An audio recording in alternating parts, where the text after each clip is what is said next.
সপ্তাহের শেষ দিন একদমই কিছু রান্না করতে ইচ্ছে করে না, মনে হয় হাবিজাবি কিছু দিয়ে দিনটা পার করলেই হয়। কালকে তো শুক্রবার, আর আজকে পিঙ্ক একটা ব্লগ তোমাদের সাথে শেয়ার করবো। হ্যালো এভরিওয়ান, আসসালামু আলাইকুম। সকালবেলা ঘুম থেকে উঠে আজকে একটা পিঙ্কি ড্রেস পরে নিয়েছি, সাথে আমার পিঙ্ক ব্রাশ। তো এখন ফ্রেশ হয়ে নিব। আর এই পিঙ্ক কালারটা আমার এত পছন্দ, তো সকাল সকালে আমি একটা পিঙ্ক কালারের চাদরও চেঞ্জ করে নিয়েছি। আজকে মনটা ফুরফুরে ছিল, মনে হলো যে সব কিছু পিঙ্ক পিঙ্ক করি। আচ্ছা বলো তো, তোমরা কে কে পিঙ্ক লাভার আমার মতো? সাদা বেডশিট বিছিয়েছি আজকে, এটা বিছাতে আমার অনেক ভয় লাগে, কারণ বাচ্চারা এটাতে উঠিয়ে নষ্ট করে ফেলবে। তারপরেও পিঙ্ক থিমের সাথে মিল করে, আর সাদা আমার কাছে বেশ পছন্দের। সাদা রঙে অন্যরকম একটা শুভ্রতা কাজ করে, আমার এটা মনে হয়। খালা এসেছিল, সে চলে যাবার পর এখন আমি আয়েশ করে নাস্তা করব। আর তার আগে ভাবছিলাম যে একটু বাসাটা ক্লিন করে নেই।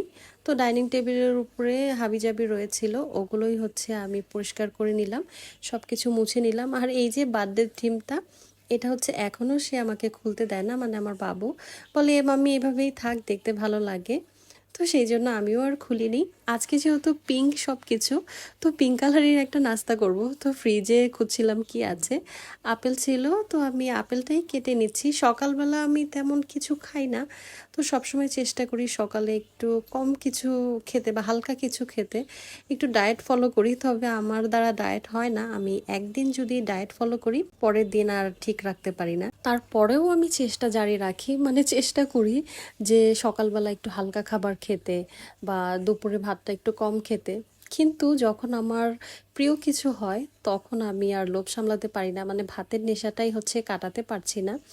তো আমি ফলটাকে কেটে নিয়েছি, আর আপেলটাও কিন্তু একদম আমার ড্রেসের সাথে পিঙ্ক পিঙ্ক হয়ে গিয়েছে, তাই না? তো এখন বসে বসে আপেল খাচ্ছিলাম আর ভাবছিলাম যে আজকে দুপুরে কি রান্না করা যায়। আমার মনে হয় প্রত্যেকটা গৃহিণীর একই কাজ, মানে সবসময় একটা জিনিসই ভাবতে থাকে যে আজকে দুপুরে কি রান্না করব বা কালকে কি রান্না করব।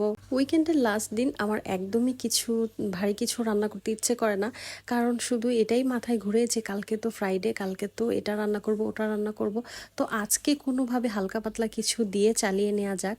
তো সেই ভাবতে ভাবতে একদিকে বৃষ্টি হলো সকালবেলা একটু, তো দেখছিলাম যে বৃষ্টির পরে আবার রোদ উঠে গিয়েছে।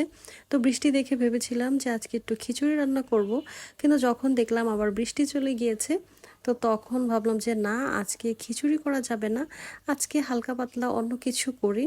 তো সেই ভেবে আমি এখানে ডাল রান্না করেছি লাউ দিয়ে, আবার একটু আলু ভর্তা করেছি। ভেবেছিলাম যে আর কিছুই আমি রান্না করব না।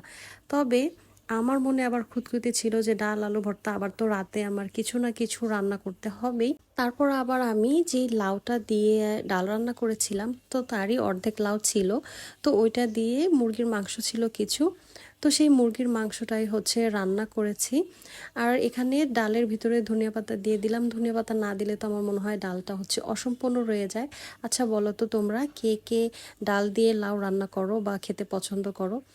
তো এই ছিল আমার আজকের ভিডিও। কেমন লাগলো অবশ্যই জানাবে, ভালো লাগলে শেয়ার করে দিবে। আল্লাহ হাফিজ, থ্যাংকস ফর ওয়াচিং।